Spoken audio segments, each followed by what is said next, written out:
औज़ुबिल्लाहिमिनश्शैतानिर्रजीम बिस्मिल्लाहिर्रहमानिर्रहीम। मैं नसीम सादिक, आम लोग पार्टी पाकिस्तान से।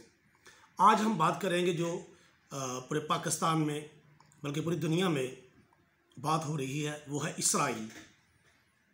एक वफद पाकिस्तान से गया और जो मानने को तैयार नहीं कि हम पाकिस्तानी नहीं कहा, हमने कहा हम अमेरिकन मुसलमान इसराइल गए थे। और मुहतरमा और बीबी, आपको पता है कि आपके पूरे टूर में यहाँ इसराइल ने जो प्रेस कॉन्फ्रेंस की है उसमें क्या कहा है? अमेरिकन मुसलमान आए थे उसने कहा पाकिस्तानी वफद आया था। आपका क्या एजेंडा था?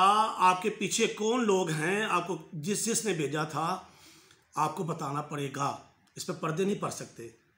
इसराइल को हम कबूल नहीं कर सकते, इसराइल को कभी भी हम तस्लीम नहीं कर सकते। ये सबसे पहले पाकिस्तान के अदारे भी और पाकिस्तान के हुक्मरान भी साबका मौजूदा सब कान खोल के सुन ले। इसराइल सिर्फ एक मुल्क नहीं है, वो जालिम है जो आपके बच्चों को, औरतों को, माओं को, बहनों को डेली वो ज़िबा कर रहा है, शहीद कर रहा है और आपके मुसलमानों की प्रॉपर्टी पे डे बाई डे कब्जा कर रहा है। आप क्या समझते हो? मुल्क है जिसे आप मानने के लिए तैयार है, यही तो वो चाहता है मानो मुझे। आपको पता है हर्जल कौन था जिसे इसराइल की बुनियाद रखी थी? आप जानते हैं हर्जल को? उन्होंने क्या कहा था?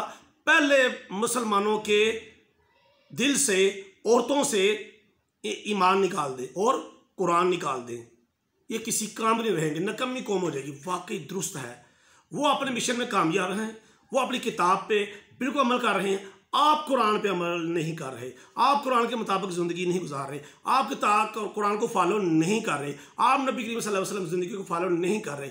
आप हज़रत उमर के वो जो निज़ाम था, जब जाके चाबियाँ ली थी जाके, आपको पता है फ़लस्तीन से, तो वो चाबियाँ जो ली थी ना यहूदियों से, वो क्या थी?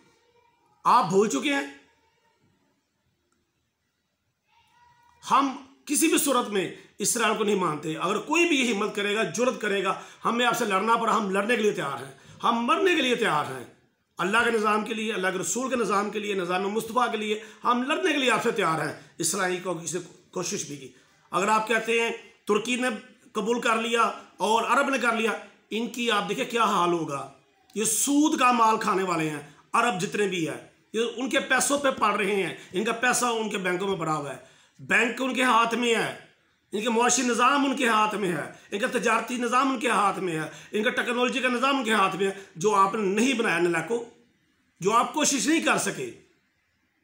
ये सब कुछ आपका था, वो आपसे छीन के ले गए और आपकी आंखों में आंखें डाल कर तो छीन के ले गए। मगर पाकिस्तान डरपोक, पाकिस्तान मुल्क डरपोक नहीं है। हम हर महाज पे लड़ेंगे। कोई भी ना सोचे कि इसराइल को तस्लीम करेंगे। हम वो आँख, हम वो कान, हम और हाथ काट डालेंगे और किसी ने जुर्रत की सिग्नेचर करने की कि हम इसराइल को तस्लीम करेंगे, ना सफारत अलग या किसी किस्म का भी नहीं करेंगे। वो हमारा दुश्मन है, खुला दुश्मन है वो। और जो आप मुसलमानों को, वो सिर्फ मुसलमानों को नहीं, वो अहले हदीस को, ना सुन्नी को, ना शिया के, देवबंदी को नहीं, वो मुसलमान को मार रहा है। आप फिरकों में बटे हैं, उसने बटाया, उसने पैसे लगाए, वो चल गया। अलमनती क्या है पता है आपको? पहले समझो तो सही यार।